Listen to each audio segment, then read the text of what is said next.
Hey, Dr. David, how are you doing today? So great to be on with you, Dr. Jonathan. Doing awesome. It is beautiful out here in the Atlanta, Georgia area. Sun is shining, weather is nice, and just loving life, man. Great to be on with you. Definitely. I mean, it is nice here in Vegas. The sun is also shining, but it's pushing 105, 110 right now, which is Ooh, earlier yeah. than Ah. expected. I was enjoying a nice bit of a spring breeze for a moment, but then it just slipped right into summer. So that's where we are, Las Vegas. Yeah, we've got the spring little. It was really hot last week, and it just got a lot lighter this week. It's like 70 degrees, so we've got that spring breeze still. Perfect. Yeah, I was in Kansas like last weekend. And it was fabulous as well. So let's just go ahead and jump in for our audience who doesn't know who you are. Why don't we talk about your backstory, your hero's journey, and how you got to doing what you do today? Yeah, absolutely. So I grew up in a home that was always more natural. My mom's actually a naturopath. She had a big garden, grew a ton of our own stuff, and was experimenting with all different types of nutrition programs in the late 80s and early 90s.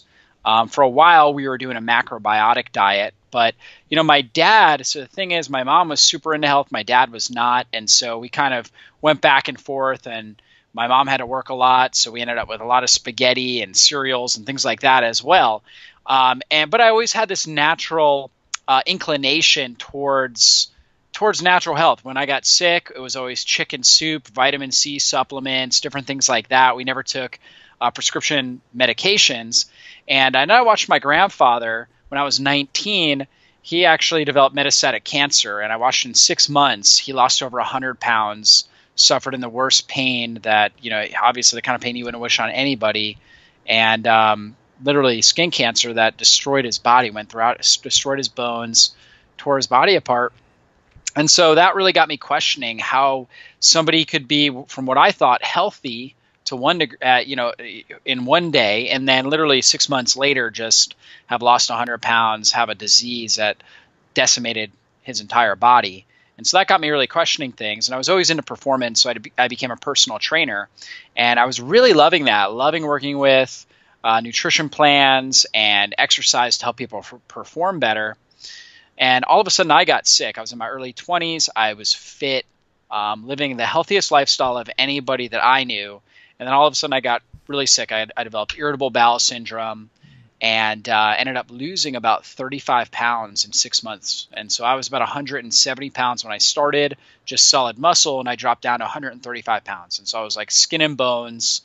And I had orthostatic hypotension, where I would go from sitting to standing, and I would have to hold on to something because my blood pressure would just drop and I would get dizzy. And all of my colleagues, my parents were worried about me. And fortunately, I found a chiropractor that worked out at my gym who took x-rays of my spine and found that I had upper cervical, or C1, subluxation, pressure on my brainstem region. And so I started getting that adjusted. I also, back then there wasn't a whole lot of information on the internet about health. There was very few websites that were Mm. really promoting the sort of nutrition plans that I teach today. But I realized that when I was eating breads and things like that, which is what was a strong part of my diet, even though it was quote unquote whole wheat bread, I noticed that I would have more symptoms. And so I took that out of my diet. I took dairy out of my diet. I got a water filter. So I stopped drinking city water. So I made some major nutritional changes, and I was able to regain my weight, get my muscle, my energy back in really about another 6 months. And at the time, I had started graduate school at Life University to become a chiropractor. And I graduated there in 2008, and I started my clinic in 2009, Exodus Health Center in Kennesaw, Georgia, and was just super passionate about helping as many people as possible. And so I was working around the clock, living in my clinic, and I had a very successful clinic right from the start, seeing a lot of people, being able to pay off my student loans and whatnot. But I would tell you, the first year I was working 80-hour weeks, and actually ended up developing skin cancer. And so I was looking at it. It was right on my nose, looking at it every single day. And that was the same cancer that killed my grandfather. And I just took inventory of my own health and realized, the things that I teach, I was doing, but I really wasn't doing them with excellence. And I realized that I needed to make changes, and I needed to and pursue my health with a level of excellence. And so I made those changes, reduced the amount of hours I was working, really focused on sleep and rest. I was overtraining, working out too much at the time, reduced the amount of training, took all the sugar and carbs out of my diet. So I basically went on, really there was little information about this back in 2011, but I went on a ketogenic diet, which is what I teach today and put a majority of my clients on. But I went on a ketogenic diet. I did some detoxification and cleansing work, and it was able to, in about 6 months, was able to eliminate that cancer as well. And since then, I've just been blessed that I've gotten a specialties in natural medicine and working with just plant-based medicines and supplementation and nutrition plans, as well as chiropractic care in my clinic, and being able to help people all around the world. I do long-distance consults. I have a nutrition team. I have 2 functional diagnostic nutritionists that work with me as well. And we work with people all over the world, as well as people in our local clinic, and help them with just a wellness lifestyle and advanced functional medicine to overcome chronic diseases and really support just an overall state of well-being. So it's been a blessing. It's been a journey. And, I always say you have to have, that you really have true authority over something when you have victory over it. And, I faced that with digestive problems. I didn't even talk about issues with fatigue and energy and insomnia that I had throughout the course of my life, and then cancer. But, now I feel like I've got a level of authority over these things, and we're able to help people every single day reverse chronic diseases and get well. Wow, fantastic. I mean, you've certainly had an amazing journey, because, I personally struggle with wheat and dairy as well, growing up not knowing that these things were actually wreaking havoc on my system. I struggled with acne and fatigue, low energy. That was a big part of my health problems. And I didn't even know that it was from the food that I was eating. And once I cut that out, the whole thing started to shift. And really, I mean, you actually walk the walk and not just talk the talk. You overcame cancer by, I guess the next question would be, at the time that you were diagnosed with the cancer, that's when your principles are tested. Are you going to go the medical route, or are you going to go the natural route? And what came up for you at that point? Yeah, so for me, I actually never got diagnosed with it, but I could see it on my face. I was having a lot of the symptoms, red flag symptoms that are associated with it. I had extreme adrenal fatigue. When you work really hard for, I guess, 12 to 18 months at that period of time, just working like crazy. And there were just things in my life that were just out of integrity with my genetic potential. You kind of know what's going on. And for me, I saw this big welt appear on my nose, and I know enough to know what's normal, what's not normal. And I was hoping it would go away on its own, and it just would get bigger and bigger and bigger. I was having tremendous amounts of nosebleeds. And I realized, this is, and I grew up in Florida, and I surfed growing up. And so I've been sunburnt way more than somebody should be. And it's in my family. So I pretty much put all of that together and realized, I think this is what's going on. And I didn't even go the conventional route. I didn't go get any testing done. I just said, I know what I need to change. I just trusted my intuition. I realized I know what I need to change. At the time, I was living in my clinic, and I was showering across the street at a 24-hour gym. And so there was chlorine water just, obviously coming right on my face every day. At the time, I was fortunate enough to be able to go out and buy a house. So I bought a house. One of the first things I did, I said, I need to change my lifestyle. I need to buy a house, which I did, close house to my office, got a whole house water filtration system in there, cut down my workload by about 20. I hired an associate, cut down my workload. I was also consuming a healthier diet, but I was having a lot of carb cravings because of the amount of work I was doing. I wasn't sleeping well.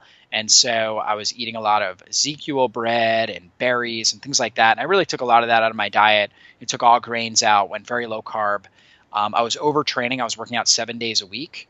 And so I reduced the amount of training that I was doing. And, really, I was also, from a mindset perspective, living at a place of a fear of failure. I just had this huge fear of failure that was my driver.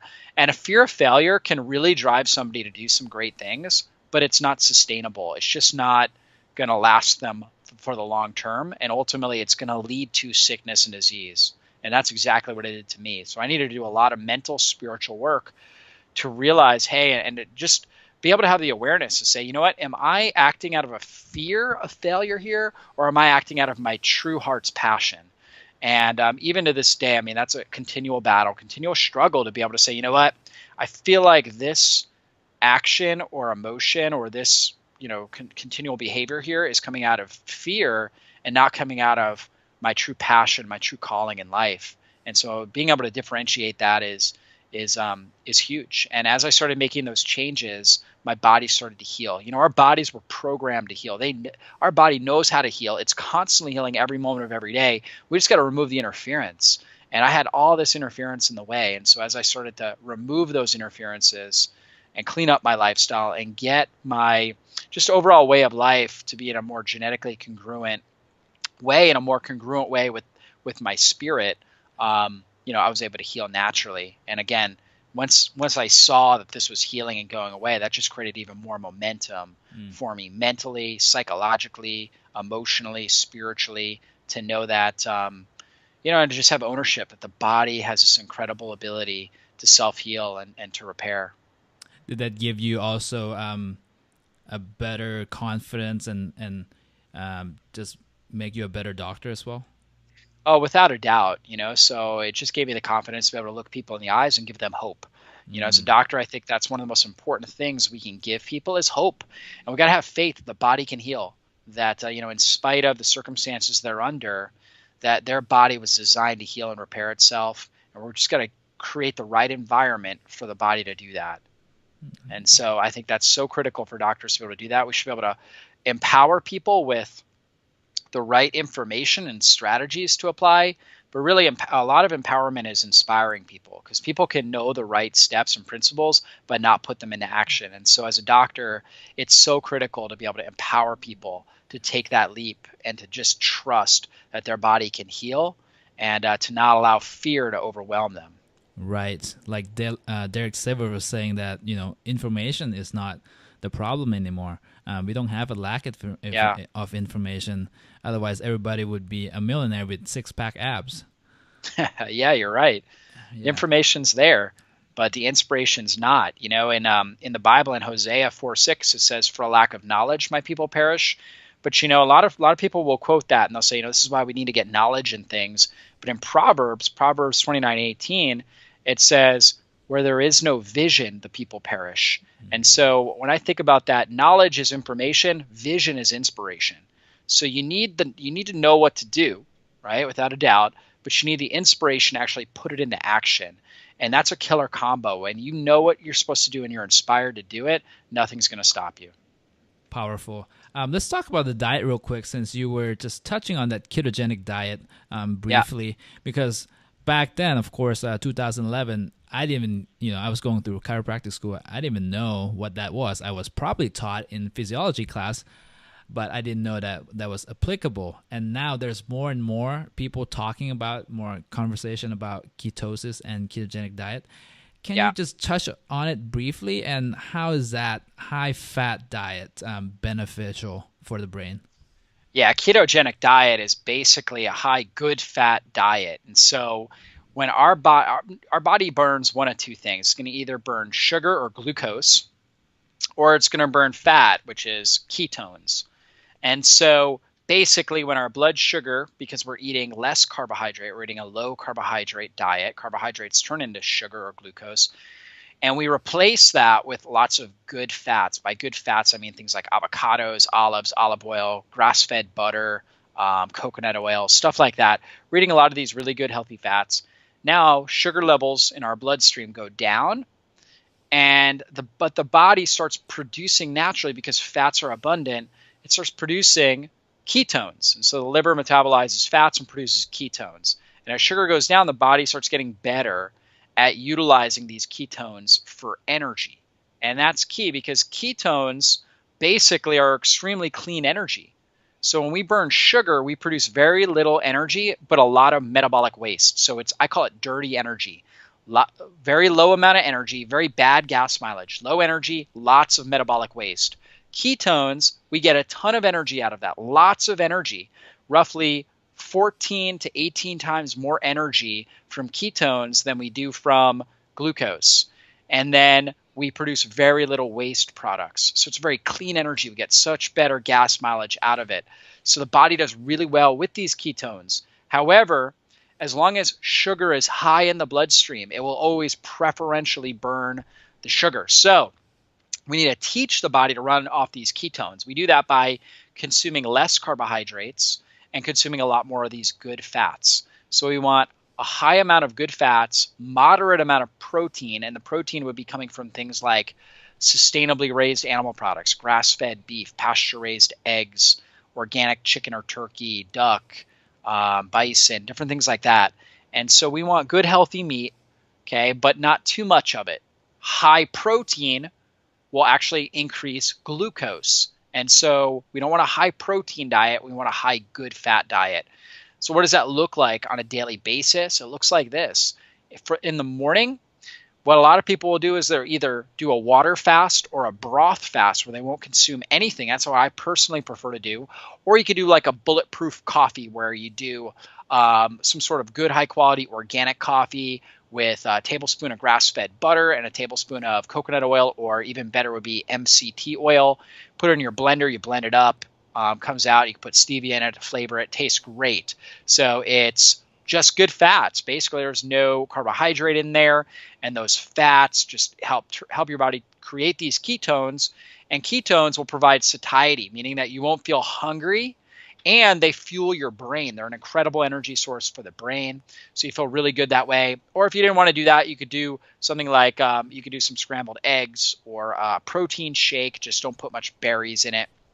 If you did that in the morning. For lunch, you might do a big salad with avocado and pumpkin seeds, for example.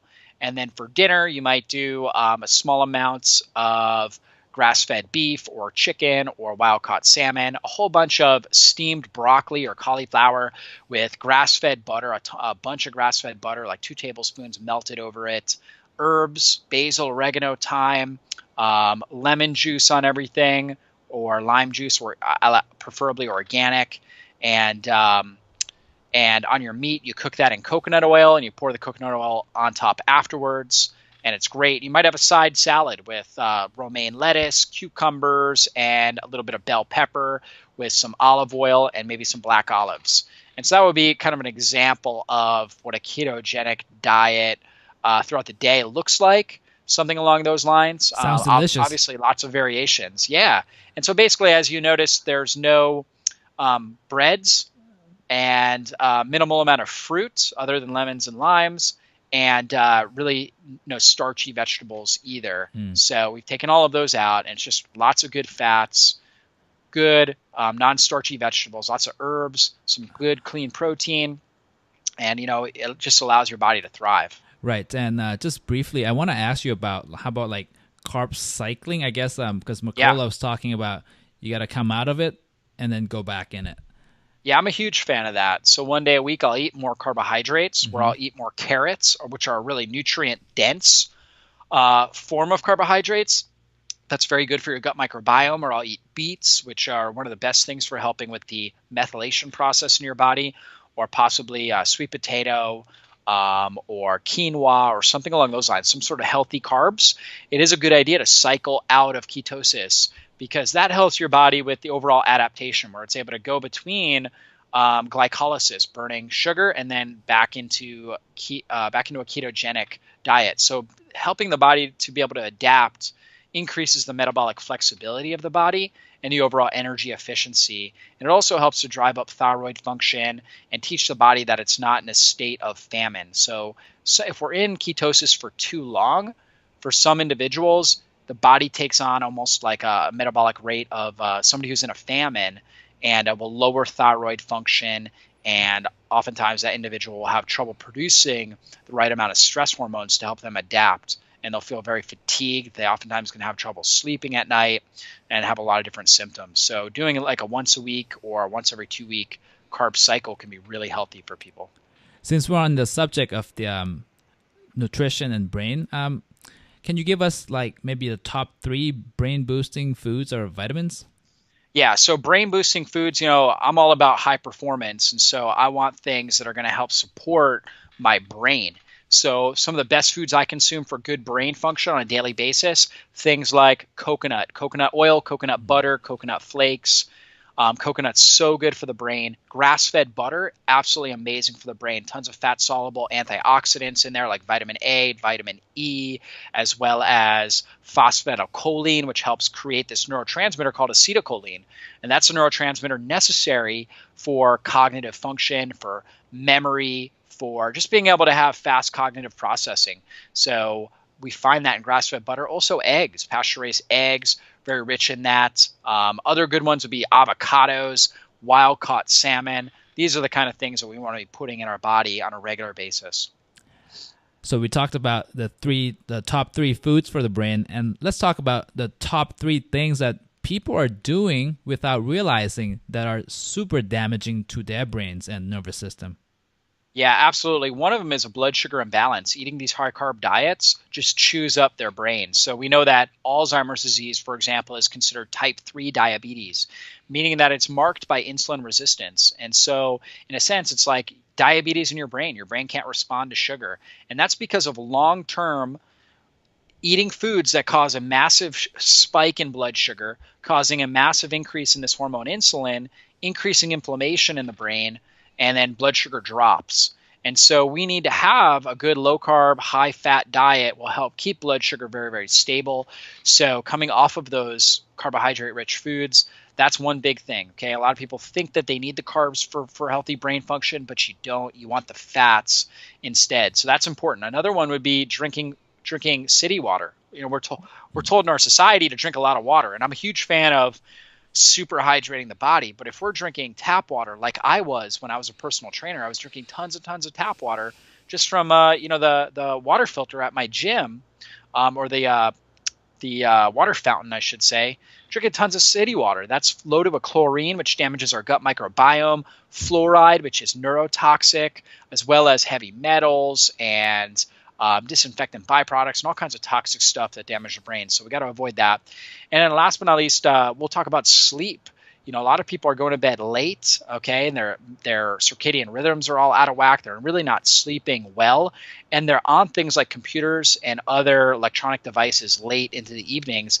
That's suppressing. They're getting blue light exposure into their retina. That's decreasing their ability to produce melatonin.